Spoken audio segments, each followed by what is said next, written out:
What's going on YouTube? Welcome back to another video. So as you can see, new bike day. It's a new year, new bike, and this is a KTM 1290 Super Adventure S 2023. Not much of a difference between this one and the previous year, 2022.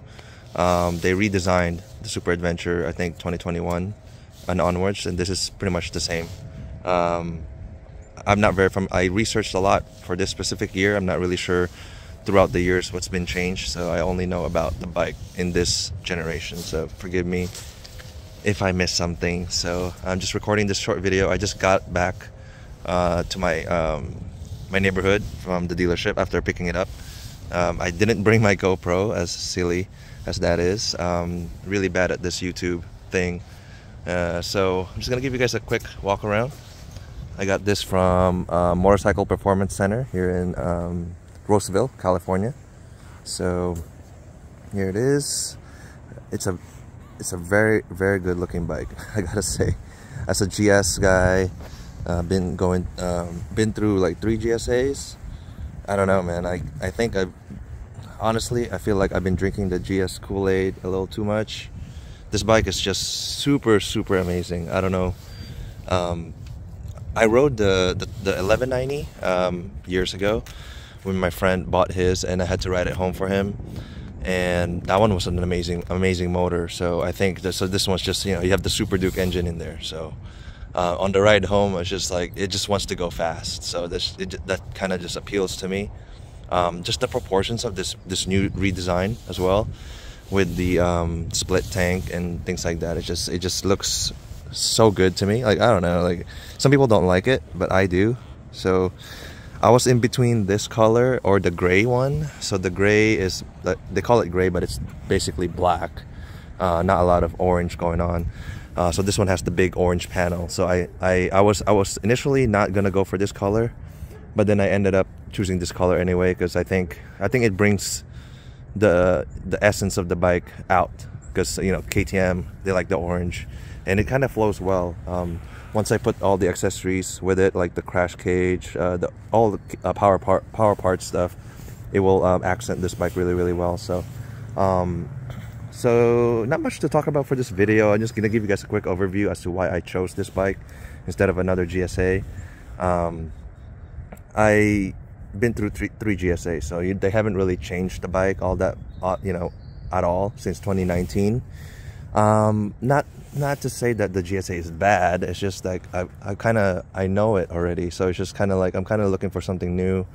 Completely, like, this is not completely new, because essentially this is a Super Duke with tall suspension, but it's a whole new platform for me. I think it's just, and from the initial ride, from reviewing all the specs of it and things like that, it just kind of speaks to what I want to do with the bike. I'm not really like, there's an R version and there's an S version. I chose the S because I'm more street person anyway. I'm not really doing a lot of off-roading, if any, at all.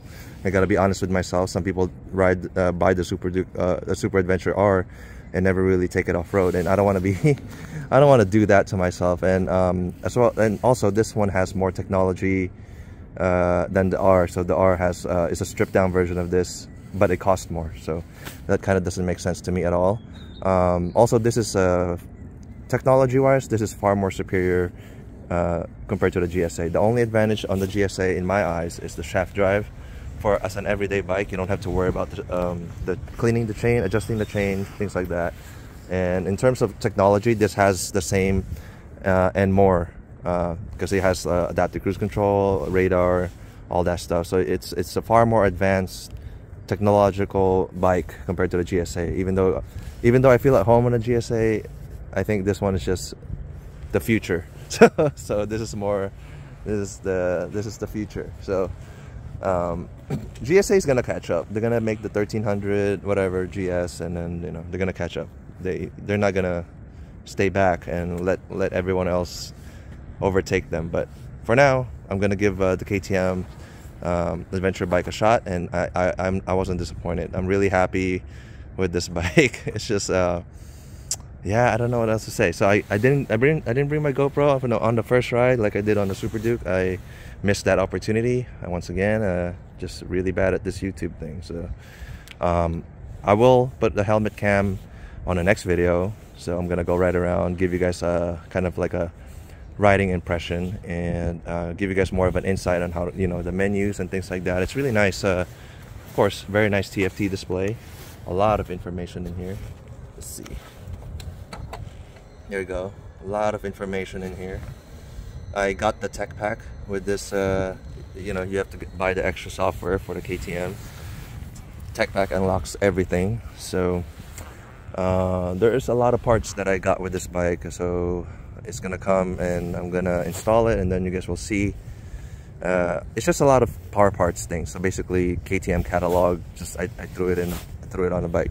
So also some people are griping about adventure bike without your spoke wheels. That doesn't matter to me. I don't hit rocks or anything like that. Or the most off-road this is gonna see is fire roads or gravel roads. So going to campsites and things like that. I'm not gonna be rallying this bike. So or ever. So this is not the bike for that. This does everything really well, and it's not the best at anything. So that's kind of what this bike is. I'll show you. I haven't shown you guys the front. So here's the front end. So there you go. Here's the front end. So I'm gonna get headlight shield as well. So I'm waiting to get that. Waiting for that to come in. Yeah, but the right here, the ride quality. I'm very happy. Very happy. You need radiator guards. So if you want to compare this as a package between this and the GSA.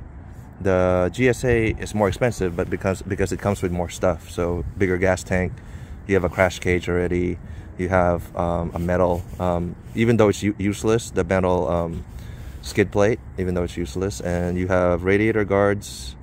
Not on all GSAs, but some GSAs already have radiator guards. Not all, yeah. So I think if you have the HP version or the GS Trophy, you have the radiator guard, but not all of them do.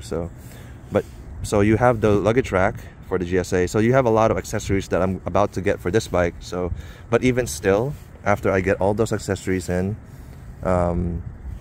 this is still cheaper than the GSA. So there's that. So as a package, it's just a good value for the money, I think. You got speed, you got technology, you got comfort. You can argue the comfort. The GSA is very comfortable. So yeah. You can add the heated seats on this one as well. So I got heated grips. Yeah, so comfort is subjective, but I think it's comparable. Well, we're gonna see if ever I get a chance to go on a long trip again. You guys are gonna find out the verdict on that. But engine wise, power wise, feel.